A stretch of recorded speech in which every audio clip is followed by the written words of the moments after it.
But just talk to us about why the market is looking at this and giving this more weight than the good GDP number and the great jobs number.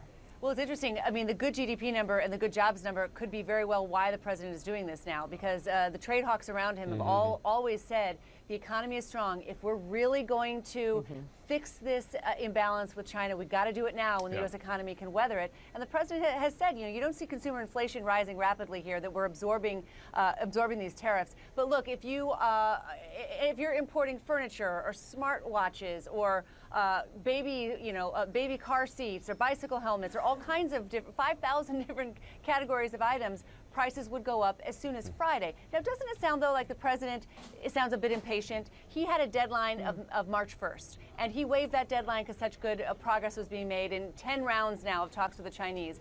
Sounds to me like he is frustrated that there are core structural issues that the Chinese haven't moved far enough on, and he doesn't want to be blamed for taking a headline win for a weak deal, right? Just a weak deal for a headline win. I think he's sensitive to that.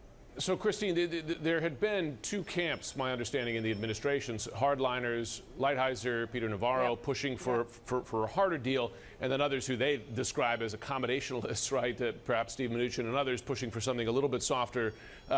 Do we have a sense of who has the upper hand now in those Well, it sounds like, and I have been told several times when I've asked this question to folks around the president, he is the one driving China policy. It is him and him alone, and that he has been very strong on China for very many years, and he thinks this is a core campaign promise that he has got to level the trading, level the playing field with China. And what he doesn't want, people around him don't want, is just a big soybean order or undoing the damage that's been done by the past year. They really do want structural changes, promises about not stealing American intellectual property. The U.S. economy is in a better position than China's, though. So maybe President Trump thinks that he can keep tariffs on for the rest of the year and raise tariffs, and that he has the upper hand here. Right. By the way, guys, it also stands in stark contrast to his former vice president and presidential candidate Joe Biden saying last week China's not such a big worry, right? And here he is saying, no, we got to go hard. And also, by the way, we talk about this a lot, you and I pay the tariffs. China doesn't pay. Right. Ends up in the price of the goods we buy.